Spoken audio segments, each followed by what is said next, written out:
Андрей Юрьевич, декан IT-факультета.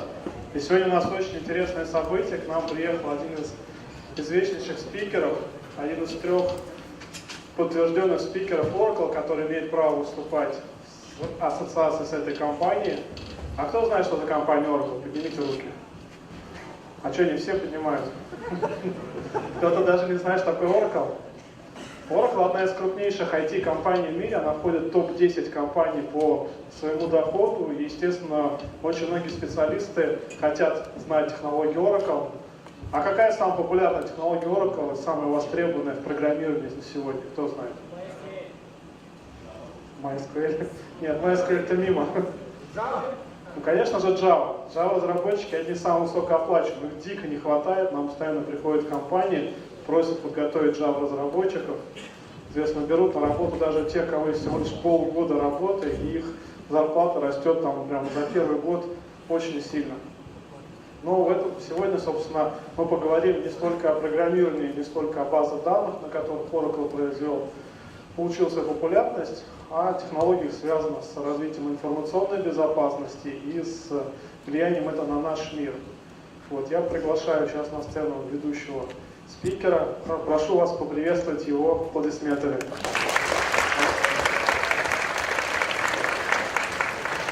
Welcome to our university. Some words from you. Good evening. Thank you all for coming today. Don't know how much you know about me. My name is Роберт Локард, and one of the things I do in every talk that I give, I have to show at least one picture of my airplane. And if you wanted to, I can show you many pictures of my airplane. This is a strange industry we are in. It is rapidly changing. What we can anticipate will happen 10 years from now, 20 years from now. Nobody knows the answer. But one of the things that I picked up many years ago was to surround myself with people who are smarter than me. And a lot of these people, like Martin Whitlake here, he is one of the top performance engineers in the world for Oracle. Maria Colgan, she knows more about optimization of data access than anybody in the world. Kerry Millsap, who we call the most generic white guy who ever existed. He is an incredible public speaker. Heli from Finland. We call her Heli from Finland because nobody can pronounce her last name. I don't even think she can pronounce it. You know, it's a joke she plays on all of us. Kamal, a brilliant engineer who knows the internals of how things work, and the only guy I ever know who brought an axe into a talk to smash a computer to show you how it still operates, the cluster still operates after he smashed it. Jeff Smith, who is the product manager for SQL Developer and SQL Developer Data Modeler, he's the one who convinced me to get into shape and lose 40 kilos. He's a brilliant guy. These two guys, two of the most incredible engineers I know, Bryn Llewellyn and Roger McNichol. These are lessons that I've learned by surrounding myself with people like these and many, many others. So when we talk about staying ahead of the curve, to understand what is happening in the future, there's a lot of things we have to consider. There's going to be constant change. There is going to be new technologies that, new technologies that may come and go. Some take hold and they stick around. In 1987, my boss called me into his office, and I was an IDMS programmer. And he said, "You are now our Oracle wizard." That is how I got the name of my company. And I told him, relational databases are never going to go anywhere. You are destroying my career. I still send him Christmas cards to this day. He had a vision that I did not have. Some technologies are going to change over the years, and some may just totally fade away. They will come in and out, and a lot of us who have been around for 30 years like me will say, yeah, I saw that 20 years ago, it's just a different flavor now.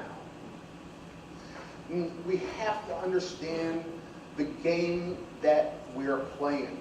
The game is a very complex game. So, have you all studied game theory?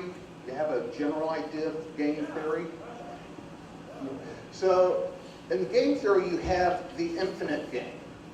The infinite game is known and unknown players. You have rules that can constantly change, and you do not have a predefined outcome. There is no way to win the infinite game. Some days you're ahead, some days you're behind. You're not going to win at the game, but you have to understand it would serve you right to understand. Every one of us is playing an infinite game, and we are all playing our own infinite games. And if you can line up your vision of the future, your personal vision, and your personal values of the future, and line those up with your future employer, I guarantee you, you will be a lot happier and you will go a lot further in that organization. Then we have the finite game. The finite game is known players, known rules, and a fixed outcome.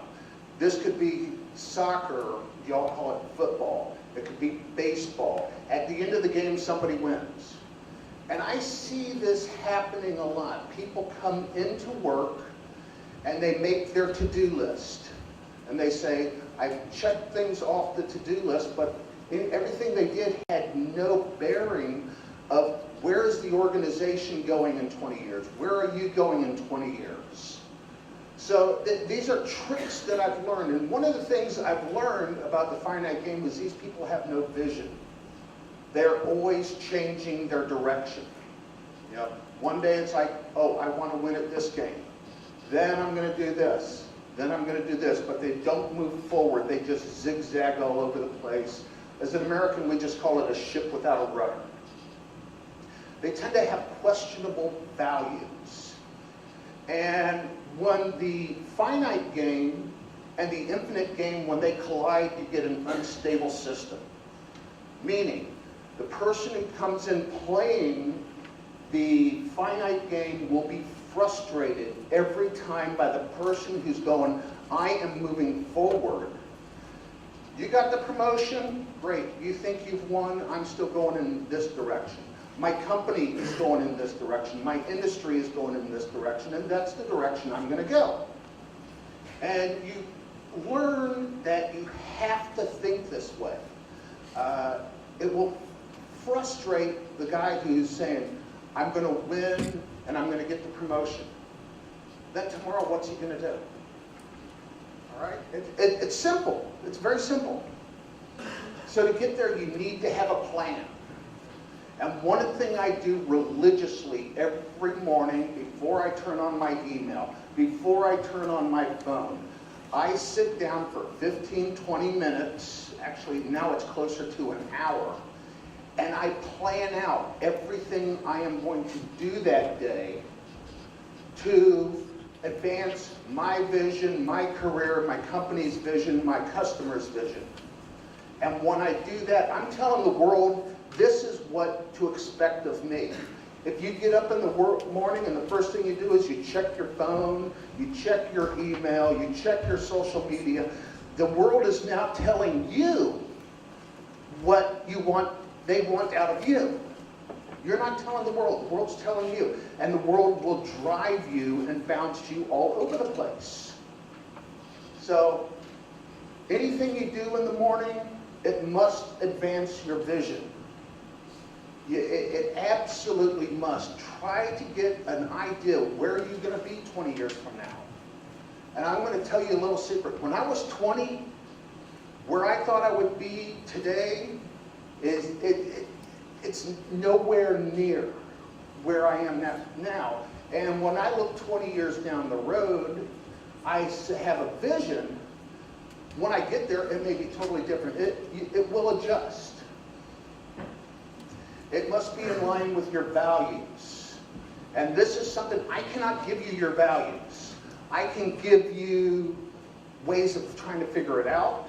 I cannot give you your vision. And one of the things I've seen people do, and they have done it many times, is they will make a decision that is contrary to their values, but it will offer them an immediate gain. I have regretted every single time I took that immediate gain as opposed to sticking with my values, which generally created more hardship. So have a plan. To get there, constant improvement, constant analysis, and constant adjustment. Every morning I read. I spend a lot of time just in books before, and again, before I turn on my email or at the end of the day. And I showed you the picture of Roger McNichol. Last September, I was in Sapat. We're all sitting around at a table, we're chatting, we're enjoying ourselves. And I asked him the question. He's got his PhD from Oxford. He's kind of a smart guy, very well respected. And I go, what advice would you give to somebody young going into this industry? And he said, the day you stop becoming curious is the day your career will end. Always be curious. I read constantly on things outside of my specialty. And it's called the 10% rule. 10% of my work week is dedicated to studying something that is not relevant to what is immediately in front of me. So my specialty is information security. One morning I may be reading about machine learning. Another morning I may be reading about blockchain. Another morning I may be reading about Python. Another morning I may, and just constantly bouncing around different disciplines. And what that's going to cause, when you get an interesting problem, you will have all of these pieces of knowledge from different disciplines. And it's called the collision of ideas. You will sit there and go, oh, I know I can take a piece from this technology and a piece from this technology and solve my problem. If somebody were to ask me to write a Java program, I would say, I know an expert over there I can bring in to do it. The language I stick with is PL SQL. I'm a database guy. I have to be in the database. I do some Python, but I know what each piece of technology can do. I'm constantly in the journals. I'm constantly trying to figure out where are things going to be a year from now. And a lot of times I'm wrong. And knowing what you don't know. This is very important. How many people have been reading something and then you go, oh, I don't know what that is, and you click on the link and you start reading, and you click on another link and you start reading, and then you click on a link, and 2 hours later you're reading about some obscure battle in China that happened 2,000 years ago, and it's not relevant to where you started. I keep a book with me all the time, and in there I write what I don't know. And when I come across things I don't know, and I can fill libraries with what I don't know, I write it down. And I will give it a score on 3 attributes. Does it apply to my professional career? Does it apply to my social life? And is it something I'm curious about? All right? And then at the end of the week, I take this whole list of things, and I use that list to make a list of what I'm going to study next week. And it is constantly, I'm sitting there constantly filling that in and trying to figure out, knowing what I don't know. And so, as you learn these things, the ideas, they start colliding. If you're into machine learning, you may want to understand something about information security. If you're in any arena, look at the areas that are outside, constantly study them. You do not have to become experts in it. Know they are there. Know what they are capable of doing. And if you want to stay ahead, that's what you have to do, because you'll see something pops up, it goes away, it pops up, morphs, it does other strange things, and it goes off into a completely different direction. You are going to fail. You are going to fail often. I guarantee it. Some of my failures have gone down in history. I have one time, how many people are familiar with Oracle? If I tell you the sys account, do you know what the sys account is in Oracle? Okay, sys is to Oracle as root as to Unix. All right? You are God. You can do anything with that database that you absolutely want to do. When I was a junior DBA, about a long time ago, a gentleman who I worked for gave me a script and he said, run this script on production and you have to log in as a DBA to run it. I'm like, okay, fine. I know the DBA account is sys and I know the sys password. Never log in as sys, please. It is a bad idea. I logged on as sys. I fired the script up. I hit run. I went to lunch. This was a database that serviced American embassies all over the world. Every single embassy. On a Friday afternoon, before cell phones, Washington, D.C. traffic. I fired it off, went to lunch, and I'm going, you know, I've got my 40 hours in for the week. Call my boss, hey, I'm going home. Okay, fine. You run the script. We go, yeah, it's running. He goes, okay, thanks. I'll see you Monday. Climb in my car, and Washington, D.C. traffic on a Friday afternoon is the absolute worst traffic in the world. 2 hours to get home is normal. No cell phone. Cell phones, if you had one, you were paying $800,000 a month for one. I wasn't going to have one. Get home, and there's about 50 messages on my answering machine from my office. This script that I ran went in and truncated all of sys's tables. It truncated the entire data dictionary for this worldwide database. Embassies were going down in black all over the world. I made a little mistake, you know, just a little tiny mistake. The voicemails were getting angrier and angrier. You know, it went from, could you please come in, to why the blankety blank aren't you here yet?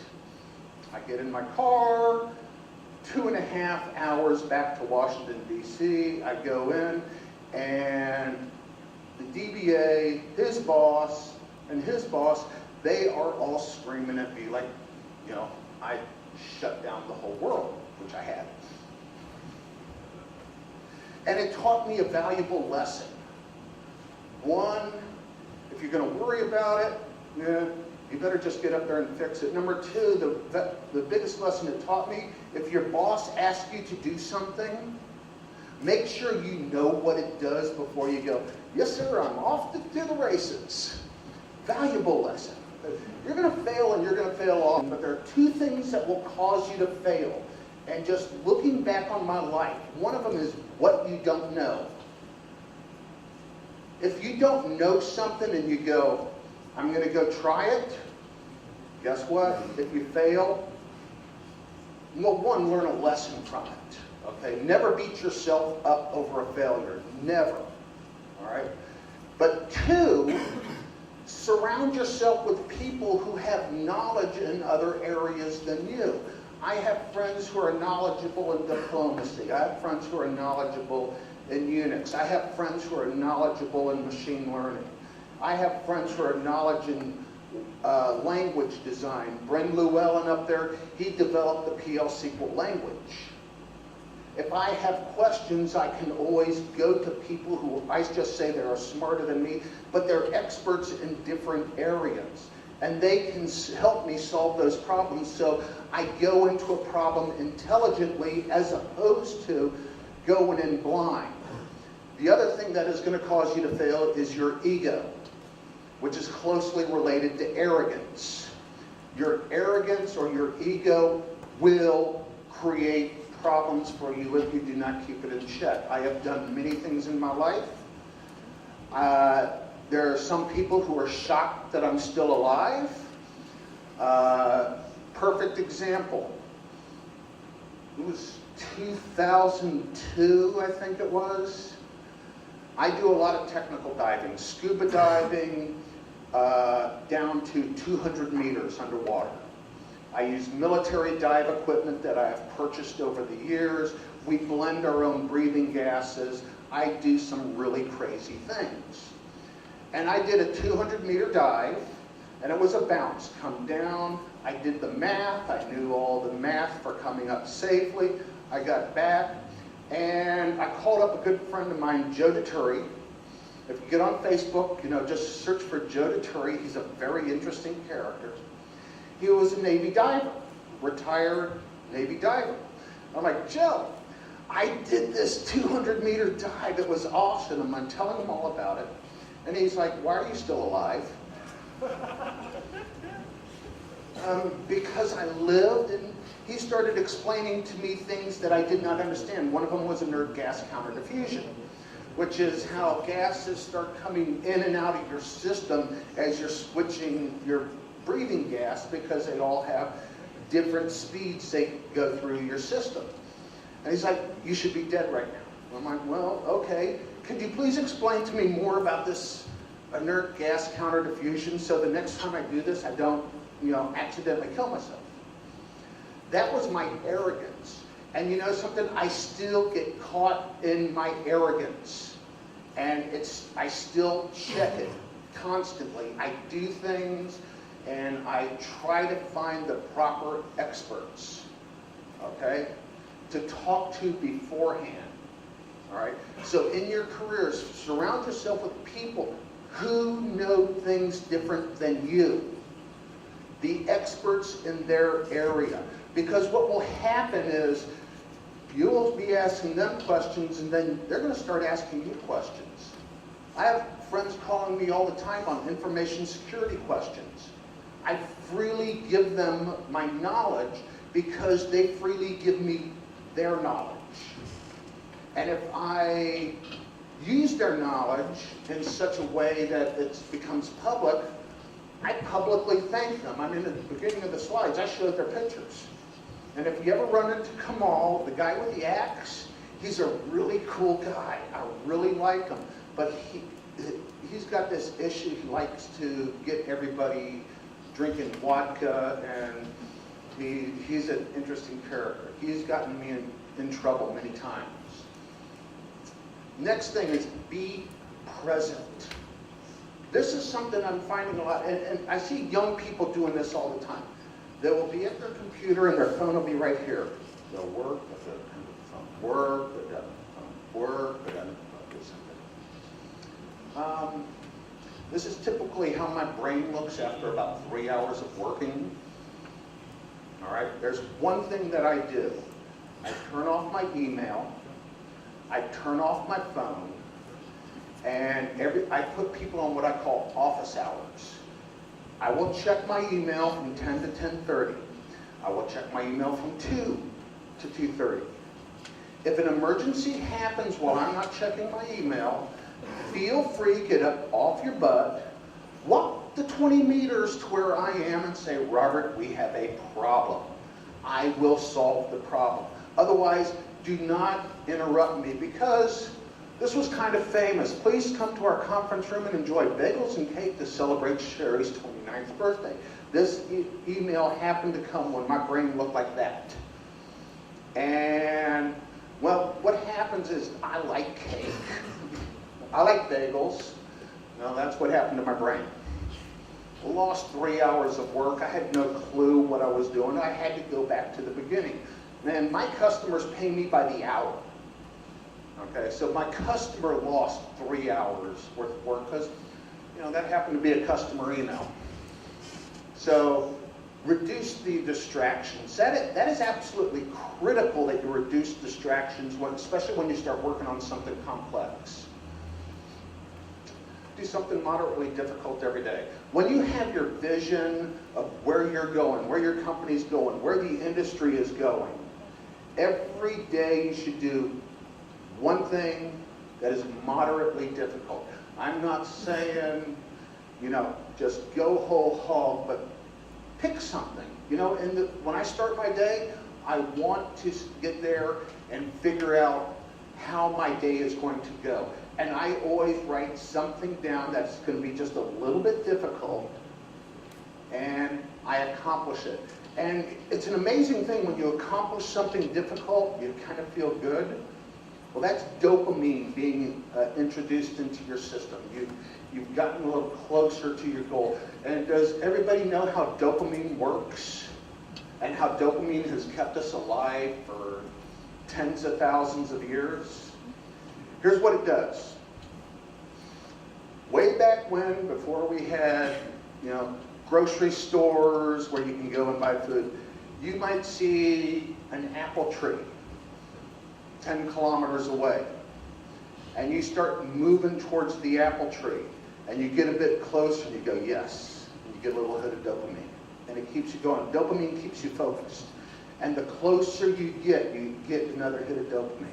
It's the same thing with, as we pick things that we need to do to accomplish our vision, to stay current, to read, and you accomplish it and you go, yes, there's a little hit of dopamine. I'm a little bit closer. I'm a little bit closer. But the thing is, you never reach your ultimate vision. Again, like I said, my vision when I was 20 years old is completely different than my vision now. Okay? Life changes you. 99% of the stuff you worry about will never happen. I guarantee it. We worry about stuff left, right, and forwards. Last March, this was it was not funny, it was actually kind of weird.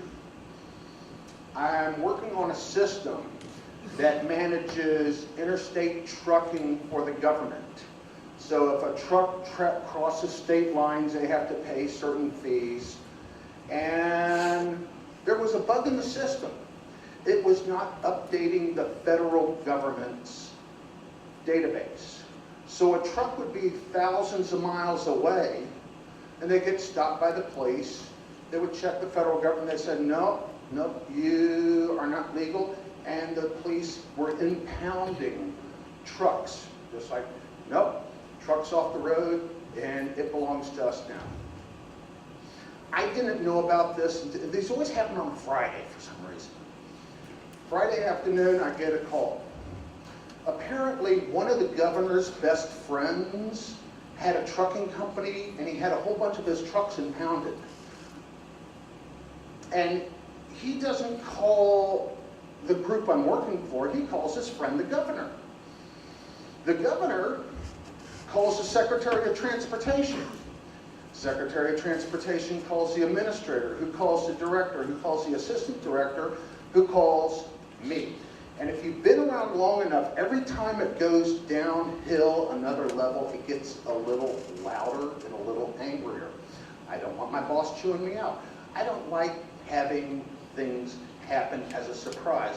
So what happened, this happens on a Friday. I spent all weekend, this is my biggest customer, thinking, they are going to walk me out of the door come Monday. That's just it. I need to find another big customer to replace them. But I spent that weekend actually working to solve the problem, figuring out what actually was the problem. Fixed it over the weekend. Monday comes along, and I've got a conference call with the governor, with the Secretary of Transportation, with the administrator, with the director, with the assistant administrator, and also the governor's best friend, who happened to be very angry. And I'm the guy on the phone at the bottom. I'm the guy who has to solve the problem. Well, when I found the problem, I found out it was a colleague of mine who had recently retired. It was a bug that he had introduced in the system. I fixed the bug. And I explained to him, this was the problem. It will not happen again. We have solved the problem. I kept my job. I could have very easily said, you know, Steve, who retired a couple months ago, he did that. Guys, I'm the hero. Never throw a colleague under a bus. Never. And if you throw somebody under the bus to me, I will never trust you again, because what happens if I threw him under the bus? My other colleagues go, hey, when something gets tough, he'll throw me under the bus, and they won't trust me. Your colleagues have to trust you. If something goes wrong, they need to know they can bring the problem to you and it will be solved. And people aren't, you know, you're responsible people, you're solving the problem. You are not going to be, you know, taking the easy way out. This is something I wanted to read it verbatim. It's by Simon Sinek. Why is it in the military we give a medal to those who sacrifice themselves so others may gain? And in business, we give bonuses to people who sacrifice others so they may gain. It's an interesting problem. I'm from a military background. You'll never tell by my hair. My father retired from the Marine Corps. You know, he was in World War II, Korea, Vietnam. He was, you know, 100% military. I served in the military. I understand this mindset.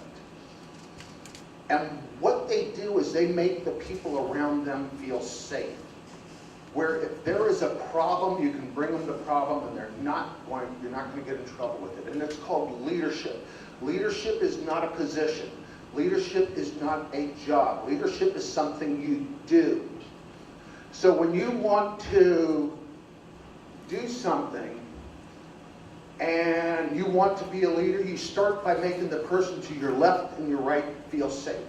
If there is a problem, they can bring it to you. If there is not a problem, hey, go out and have a beer, I don't care. But the whole idea is the people need to feel safe around you. And you are your brand. How many people are on Facebook and Instagram? Be very, very careful. Very careful. I have seen some stuff on Facebook and Instagram where I would call a niece and I go, please, take that down. Anything you do, anything you study, anything you produce goes to your reputation. When I hire people, I go through their Facebook and I go through their Instagram. I want to know who I'm hiring. How many people want to know my favorite job interview question? Oh, this is a good one. Tell me about 3 colleagues you helped. Serious. Tell me about 3 colleagues you helped. Well, one of my colleagues, like today, was a friend of mine, was working with me in a store, and once he does go to the really fresh form. So we had to pay all of us, all the colleagues. I asked them, like, guys, sorry, I don't know who did this one, but let's, well, accommodate our money and pay for this. I don't want to have eligible for our store. Well, this was first. The second one was another one guy. I won't tell you his name, but he's here now, and he doesn't really want to lead on our good of right. And well, after that, I had to come to our professor and tell him, I'm sorry, I don't know who did this one, I don't know where he did this one, but well, you know, this is not here. I don't know where it is now, until it Here's what this question is designed to tell me. And it will tell me almost everything I want to know about the person.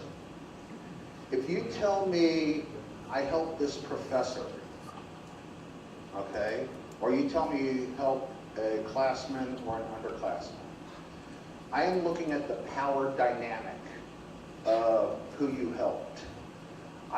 If you're helping the professor, that is an accomplishment. You're not helping him.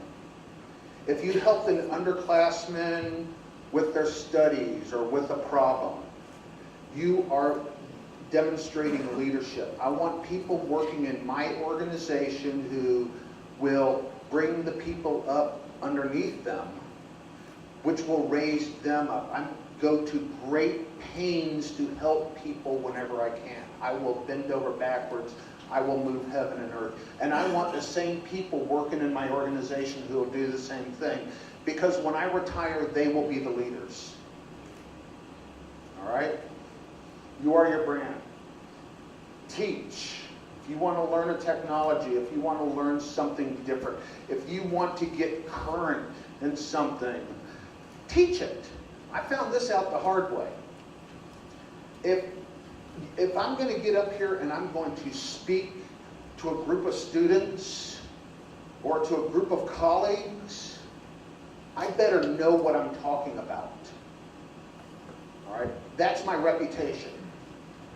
So I encourage people who work for me to teach. We have what we call lunch and learns. You know, at lunchtime, everybody's in the conference room, we're all eating our lunch, and somebody does a technical presentation on something they don't know. I will tell the Java programmer, I said, you're going to be doing a presentation next week on database design. And he has to study database design in order to give a 30-minute presentation on it. And it works great. It works great on my team. You can apply this to any industry. Just take it and say, I want to learn a specialty about Germany. Teach me about Germany, Daria. So, you know, to come in and speak about it. And it forces you to learn the subject. And to speak for 30 minutes on any subject, you will find it's actually fairly difficult. But I have a trick that I use, and it's a communication trick. One of the things I do on every talk I give it to my mother. Okay? If I'm serious, if I can explain a complex technical issue to my mother, not only do I understand it well, but I can communicate that to people who may not have the base knowledge that I have. And we do this all the time, and it drives me crazy, and I have smacked people in the back of the head for it. They go into a meeting in front of senior management, and they start talking massive buzzwords.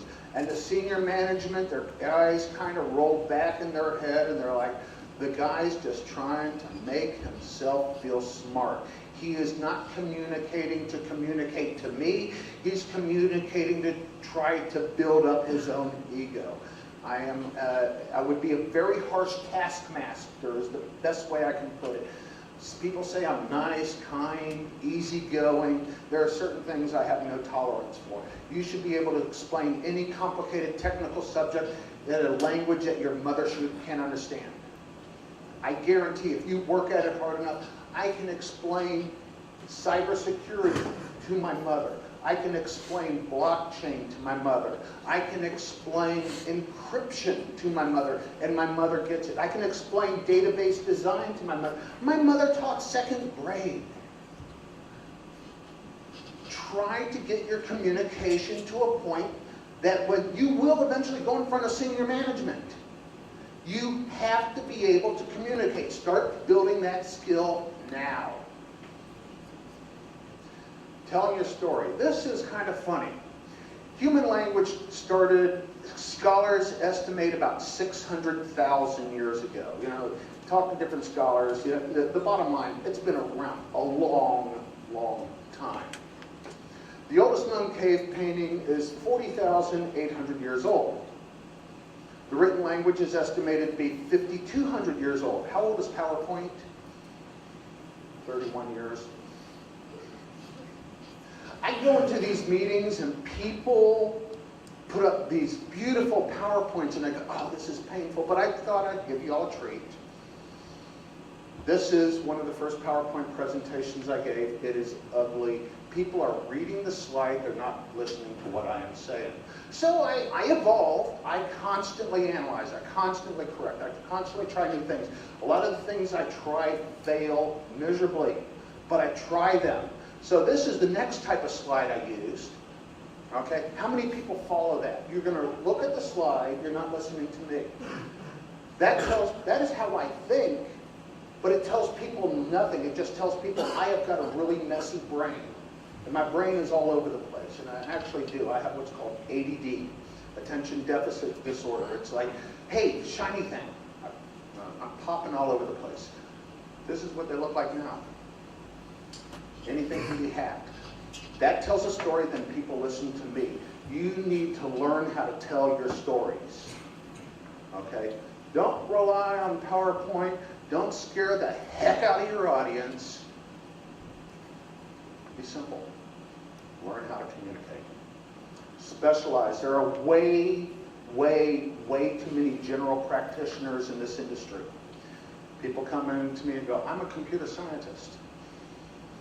Now, what's your specialty? Computer science. Okay, can you tell me a little bit more? I'm passionate about computer science. Okay, well, are you passionate about information security? Are you passionate about languages? Are you passionate about databases? NoSQL, RDBMS. What are you passionate about? Computer science. I generally don't hire those people. I generally don't. Okay? Specialize. Be passionate about something in this industry. And when you get passionate about something, you will learn a lot about it. If you're not passionate about it, forget it. Forget it. Yeah, I'm here to make money. Well, guess what? Money is the result of a process. That's it. Money is nothing more than a result. It's a resource. If you don't have a resource, you learn to be resourceful. So, specialize. Find something to be passionate about. Have a vision. Think of where you're going to be in 20 years. Think about where you're going to be in 40 years. It will probably change, but you have to have something to go to. Have a rudder in the water. All right? Learn what's around you. Don't have the blinders on where you can't see what's going on. Constantly pick up what's around you, but have a vision where you're going. Study. Religiously, 10% of my work week is spent towards study.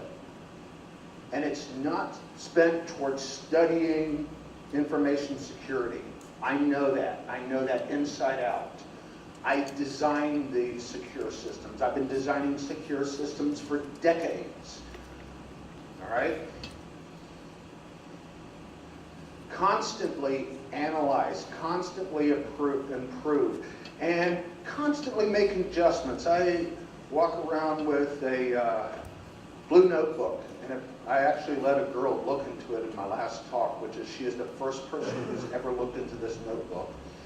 And it shows every morning, what do I need to improve? And I write to myself that I need to improve this. What do I need to adjust? And I write it out. What do I need to adjust? And the next day I go, well, you know, that adjustment didn't work out so well. I'm going to try something else. And constantly trying something else until you find what works for you. But you have to constantly be willing to adjust and improve and keep your eyes open on the peripherals. Because if you don't, you become stagnant. As Americans, we say you're in a rut. And a rut is nothing more than a grave. All right? Thank you for your time. I will take questions.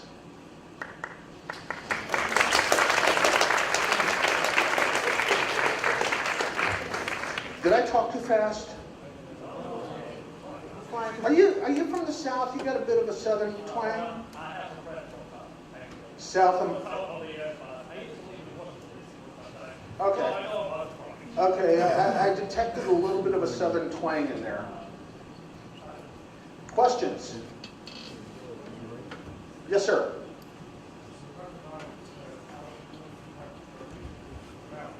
Yeah.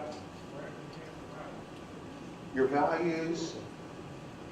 I can tell you how to help define your values, okay? But I cannot give you your values. If you do something and your gut says, I shouldn't do that, or you think about something, it's in your gut. You know what I mean? Because you'll sit there and your head tells me do one thing, your logic, but your gut says no. And if you've ever stared into that abyss that separates your head and your heart, it's your gut. It's what your gut is telling you what is right and wrong. And I always follow my gut.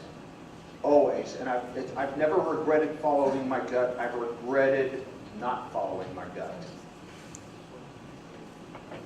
Next, yes, young lady.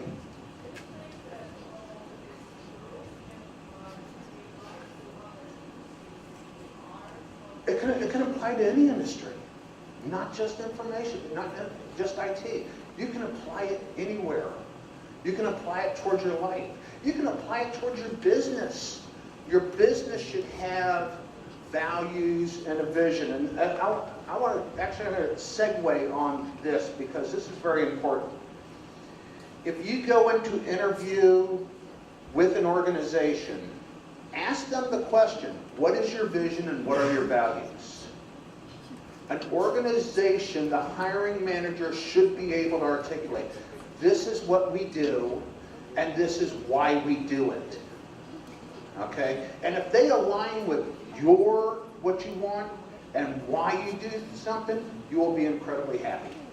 Any organization. If they don't align, you might be miserable.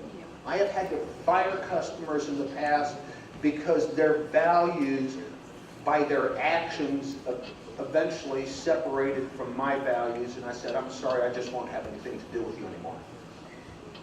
And I can do that because that is who I am. Next question. Yes, sir.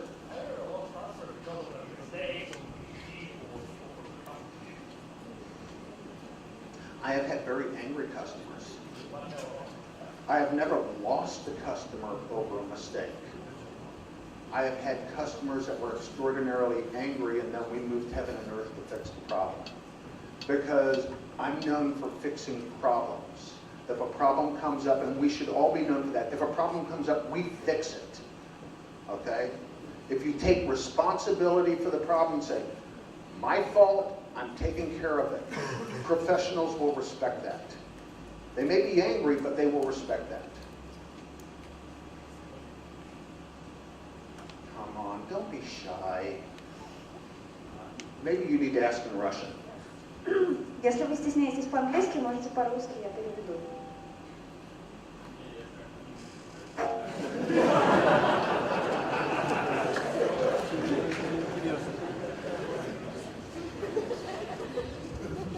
Да.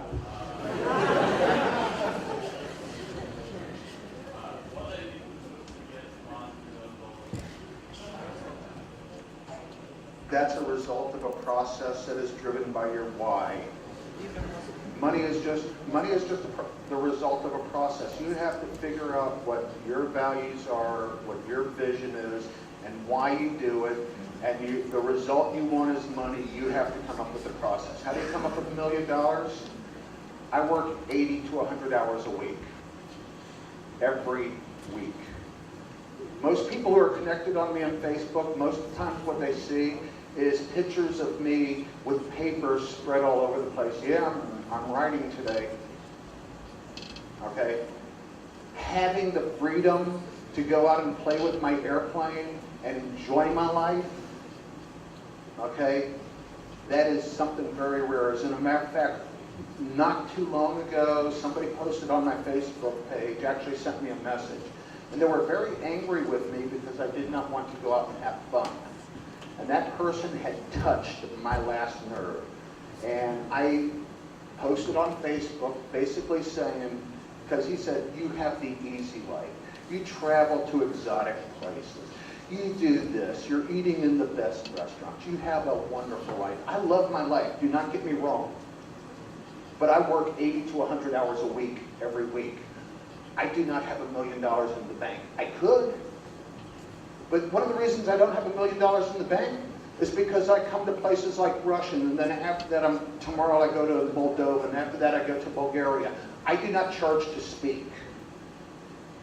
Nobody is paying me to be here. This is something I am passionate about. Because young people like you are going to be coming up, and you guys are going to be the leaders 20, 30 years from now. And I would rather you learn the lessons from me that I learned extremely hard than for you to have to go through that. $1 million to me, that's nothing. That is not important. It's money. It's a resource. And if I don't have it, I become resourceful. I learn how to get what I need. Yeah, I got money in the bank. Yeah, so what? Money is not important. And when you get older, you will understand that. Yes, sir. what are the most important areas nowadays in IT? The most important areas, machine learning. Get a grasp on it. You might not want to be an expert in machine learning, but get an idea what it does. Okay? Cybersecurity. Every one of us should have some knowledge because we will be building the systems that is protecting your grandmother's, your mother's, your father's, your brother's, your sister's information. And if you make crappy designs, guess what? The bad guys are going to come in and they're going to take it and they're going to harm other people. Learn secure coding. If you are designing systems, learn secure coding. I give several lectures on secure coding. Learn secure architectures. You will never make something totally safe. What you do and your goal is to make it so difficult that the bad guy goes, I'm just going on to the next target. But if everybody started doing that, the bad guys eventually run out of targets. But understand something. I'm talking about bad guys. If a state intelligence agency targets you, you're screwed. You're screwed. They have the money, the resources, and the patience to get what they want. Understand that. You want to understand, I see a lot of interesting technology that has to do with machine learning on video now, which is really interesting. And machine learning as it applies to cybersecurity, where the machine actually learns the patterns of the user, and when somebody gets away from that pattern, it flags. Oracle has a product that does that on the cloud. It studies the users, how you type on the keyboard, because we all have different patterns. When I type my password, I can sense it, because my password actually comes in 5 different parts. And I type each part differently. Next question. Yes, young lady.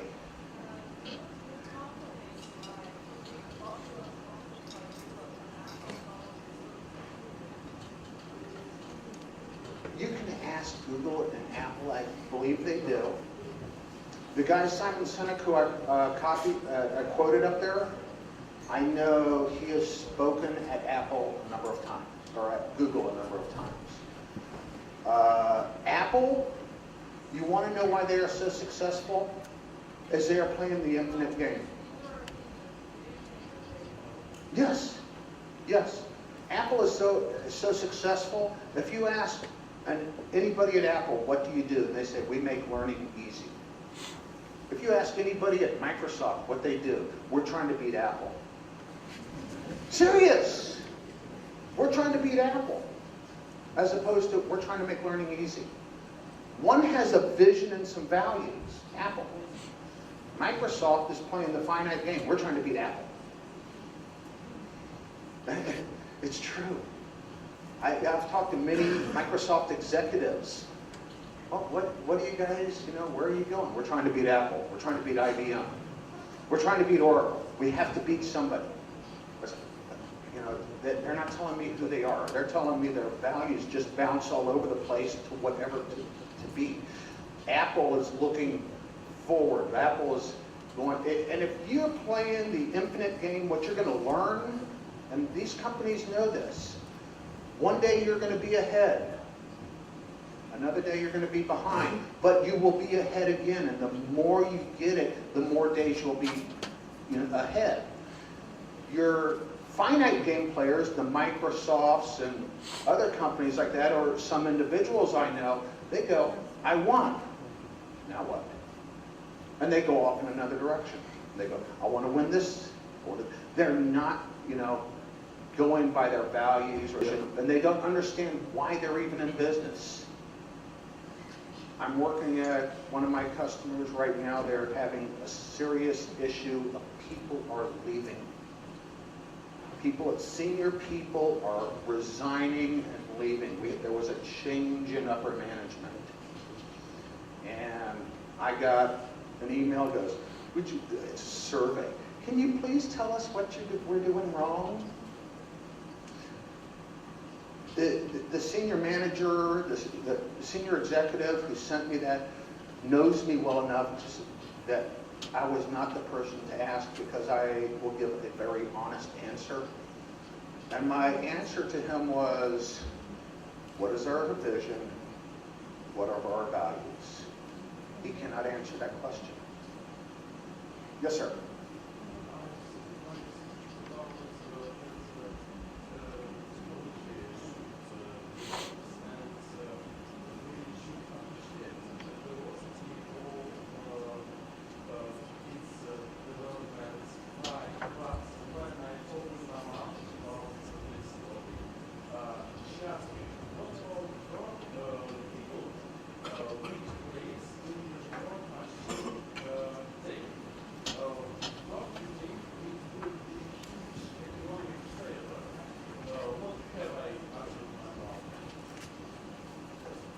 Huge economic failure. What do you... can you ask the question in Russia? Eula, would you translate? That might be... Oh, when machines replace people? Machines will not replace people. I've been in this industry long enough, I can tell you almost assuredly, machines are not going to replace people. Not in the foreseeable future. Machines will get smarter, but there are certain things they cannot do. They cannot have human interaction. They cannot build loyalties.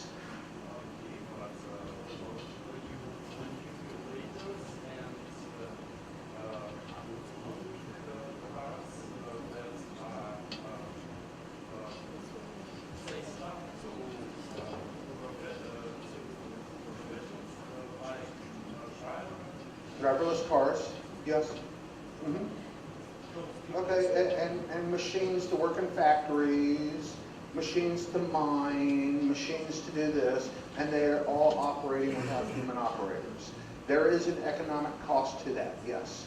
However, we need to, as a society, be able to retrain people who was doing one thing and it's like that job's disappearing. We have to shift those people into something else. That is a societal issue that has to be addressed. We had that problem in the United States. Hillary Clinton, I don't get political very often. I try to avoid it. Once said, we are going to put coal miners out of business. That is our goal, put coal miners out of business. Because she doesn't like coal miners. Guess what? It was a massive backlash against her. What she was trying to say is we need to retrain these people. So it's also a communication issue. So there will always be an economic cost when you phase a human out of one thing. Well, once you phase them out, there's actually something else to do. Someone has to maintain the machine. The guy's not with a shovel digging anymore. He's maintaining the machine that's doing the digging. Make sense? Yes, there is always something else to do. Yes, young man. Yeah.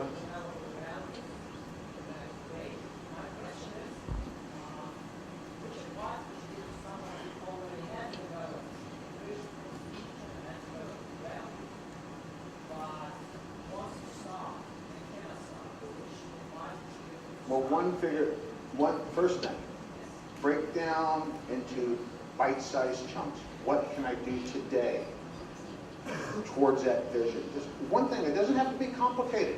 Just one little thing. You know, if somebody offered me a ride to the Black Sea in their Gulfstream private jet, but I'm going to St. Petersburg, okay, I would be a whole lot better just getting on a bicycle and pedaling towards St. Petersburg as opposed to taking a luxurious ride to the Black Sea. All right? One small thing every day, but you have to decide what that is. And if you have a hard time getting started, and a lot of people have a hard time getting started, I'm going to give you the trick that I use because I hate exercise more than anything else in the world. I really do. I detest it. My knees hurt, my elbows hurt, and I lift weights every single day. I spend about 15 to 20 minutes putting my mind in, I am exercising. Spend 15 quiet minutes before you're going to start thinking about, this is what I'm going to do. And you will find when you open your eyes, you're going to get up and you start doing it because you have primed your brain to take that one action. And it's really all it is it's a brain hack. The brain doesn't care if you're doing something or not. If you convince the brain it's doing something, then you start taking action. It's just a way of hacking your brain. It works, trust me. Yes, young lady.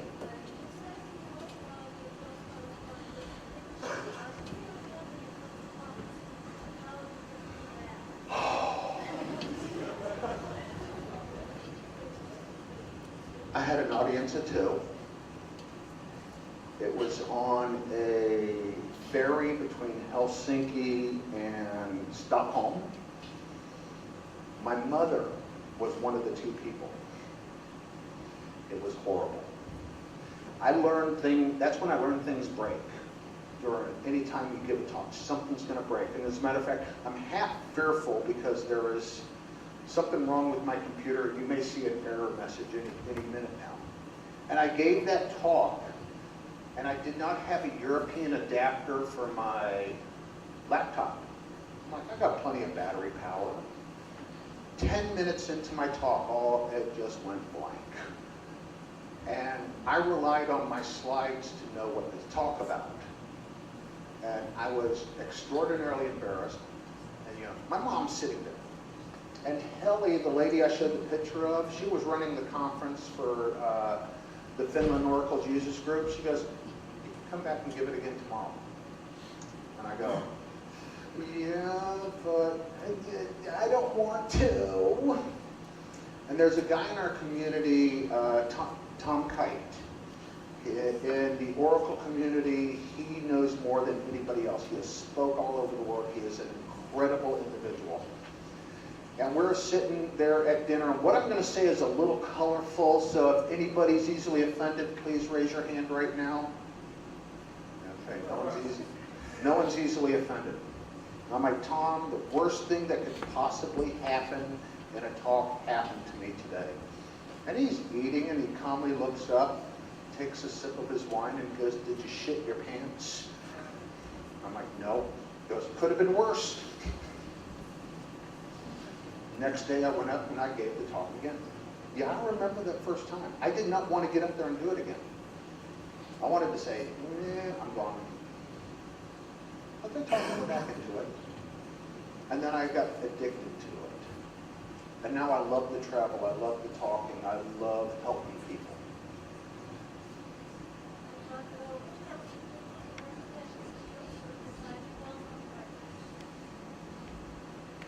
I handwrite out everything I'm going to say. I sit there and I put about 100 hours into every hour I talk. And I write it out as exactly as I'm speaking. But you notice I'm not using notes. What it does is it helps me solidify in my head what I'm going to talk about. And that way when I get up there, my slides, really all they are, I think there we go. They're just prompts for me to, what I'm going to say. That's all it is. You could put a little monitor right here and not have that behind me. And I would actually probably be happier because I want your attention on me, not on my slide deck. I don't want you looking at, where is that? Just back a few. Come on. I don't want you looking at that. Oh, God. Your attention's up there. I'm the speaker. I'm the communicator. And when you get up there, you have to understand, you are the one communicating. It took me years to learn that. It took a lot of years, and I hope people will do slides like that as opposed to like that. And the bad thing was, a friend of mine told me, "That slide is great. I know exactly what you're talking about." That would be great as a handout. That's not great, put up there. And the thing was, it was a friend who I highly respected.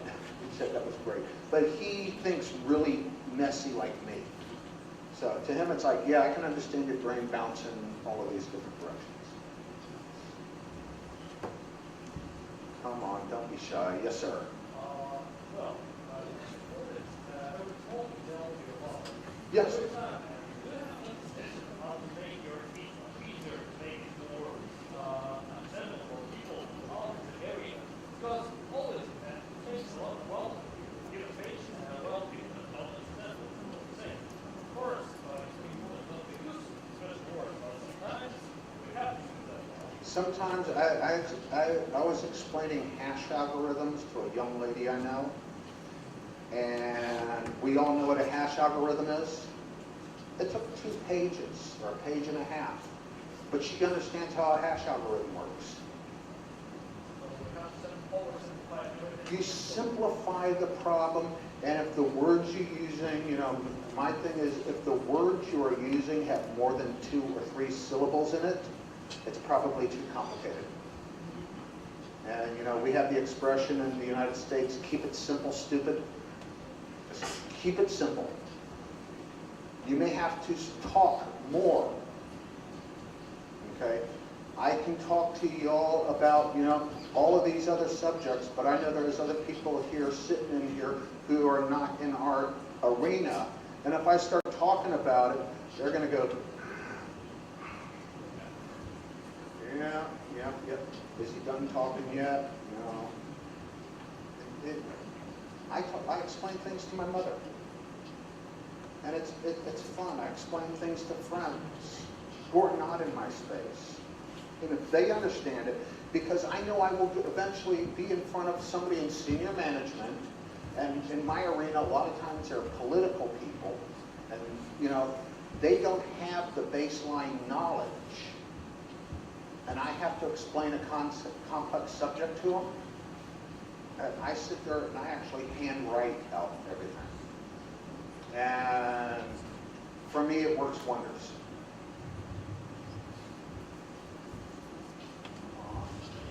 Yes, sir.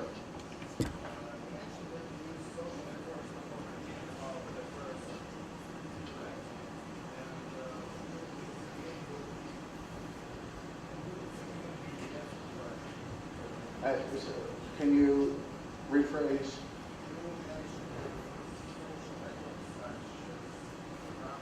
Yeah. Yes. The opinion will be my opinion. No. What I'm saying is, the opinion, it may not be correct, but it's what you present. Anything I put on Facebook, Instagram, or Twitter, if I'm not comfortable putting it on the front page of the New York Times, okay, then it doesn't go there. I put some things out there that are a little bit crazy, and some people go, Robert, that's a little offensive. And I'm like, well, you know, I'll give you $10 to go buy a sense of humor. But if I'm not confident that I'm comfortable putting it on the front page of the newspaper, it doesn't go there. You're welcome. Yes, sir.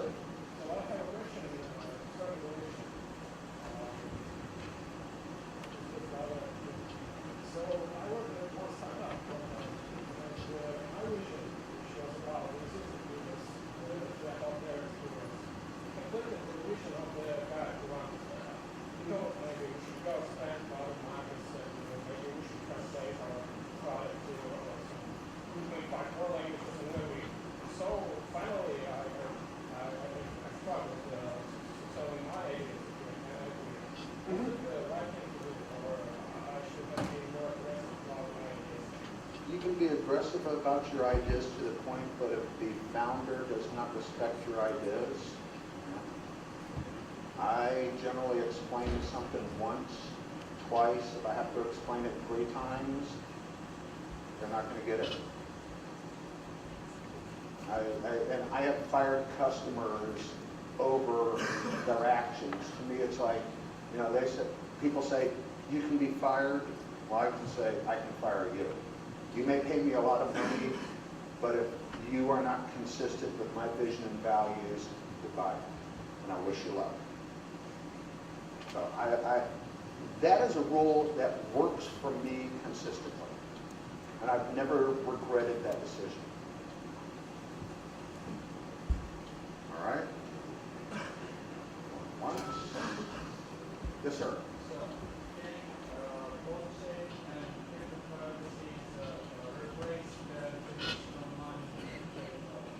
Ask me a question about blockchain, which is a security mechanism that cryptocurrency wraps itself in.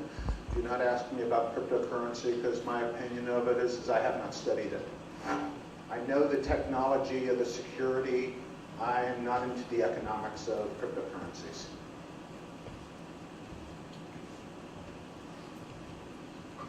You could ask my wife. She's an economist and a finance expert, and she'll tell you I have no clue.